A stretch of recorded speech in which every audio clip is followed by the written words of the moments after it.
सारी जो है ना सिग्निफिकेंस क्रिएट की जा रही है। जयपुर में मोदी मैक्रो का रोड शो और इस्लामाबाद में पाकिस्तानी सरकार का फ्लॉप शो। मोदी मैक्रो को साथ देखकर सीमा पार मौजूद पाकिस्तानियों को झटका लगा है। गुलाबी शहर से लगातार तस्वीरें आ रही हैं, जिसे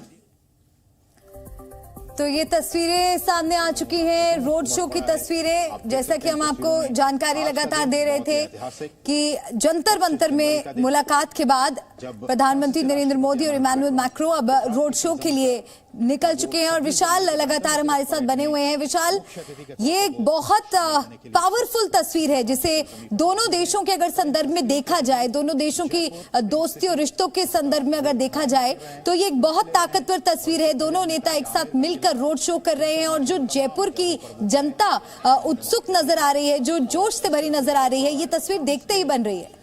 देखिए बिल्कुल, और ये भारत और फ्रांस के बीच जो मजबूत दोस्ती है उसकी भी सबसे मजबूत तस्वीर कही जा सकती है, क्योंकि जिस तरह से प्रधानमंत्री नरेंद्र मोदी के साथ एक खुली जीप में सवार होकर फ्रांस के राष्ट्रपति इस वक्त रोड शो में शामिल हुए हैं, ये भारत और फ्रांस की दोस्ती का एक नया अध्याय यहाँ पर जरूर लिखेंगे। क्योंकि आप देखिए बड़ी संख्या में जयपुर के लोग सड़कों पर दिखाई दे रहे हैं यहाँ पर प्रधानमंत्री नरेंद्र मोदी और भारत के मेहमान इमैनुअल मैक्रो के स्वागत के लिए। और अब से थोड़ी देर बाद क्योंकि प्रधानमंत्री मोदी और इमैनुअल मैक्रो के बीच में द्विपक्षीय बातचीत होगी, जिसमें भारत और फ्रांस के बीच जो द्विपक्षीय मुद्दे हैं, क्षेत्रीय मुद्दे हैं, उन तमाम मुद्दों पर बातचीत होगी। लेकिन उससे पहले प्रधानमंत्री नरेंद्र मोदी ने भारत की सांस्कृतिक विरासत से भी यहां पर इमैनुअल मैक्रो को परिचय कराया है। जयपुर की जो विरासत है उसके बारे में जानकारी दी है। जंतर मंतर का दौरा किया है, जो कि भारत की सबसे प्राचीन खगोलीय वेधशाला कही जाती है। और इसीलिए आप देखिए इस रोड शो के दौरान भी जो जयपुर की तस्वीरें हैं उसके भी साक्षी यहां पर फ्रांस के राष्ट्रपति बन रहे हैं और प्रधानमंत्री नरेंद्र मोदी उनके साथ लगातार मौजूद है। तस्वीरें हम देख रहे हैं, दोनों नेता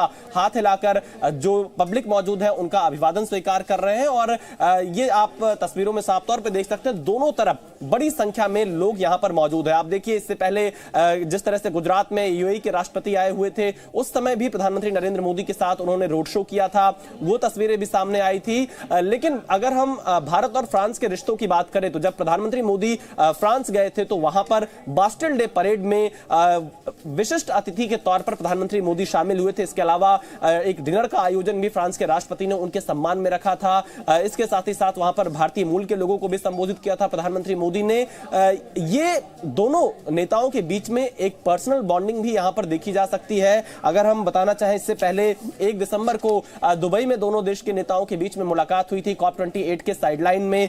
22 नवंबर को G20 लीडर समिट के दौरान या अगर हम देखें तो बातचीत हुई थी दोनों नेताओं के बीच में। इसके साथ 10 सितंबर को दिल्ली में जब G20 लीडर्स समिट था उस दौरान भी साइडलाइन में दोनों नेताओं के बीच में मुलाकात हुई थी। इससे पहले अगर हम बताएं तो 13-14 जुलाई जब प्रधानमंत्री मोदी पेरिस के दौरे पर थे उस समय मैक्रो और मोदी के बीच में मुलाकात हुई थी। 20 मई को G7 समिट जो हिरोशिमा जापान में हुई थी उस समय भी प्रधानमंत्री मोदी और इमैनुअल मैक्रो के बीच मुलाकात हुई थी। तो ये कहा जा सकता है कि जिस तरह से रक्षा और सुरक्षा के क्षेत्र में दोनों देशों के बीच मजबूत संबंध है वो आने वाले दिनों में और ज्यादा यहां से प्रगाढ़ होते हुए दिखाई देंगे, क्योंकि राफेल मरीन को लेकर भी दोनों देशों के बीच में बातचीत अंतिम स्तर पर पहुंच चुकी है और आने वाले दिनों में इसको लेकर भी बड़ा ऐलान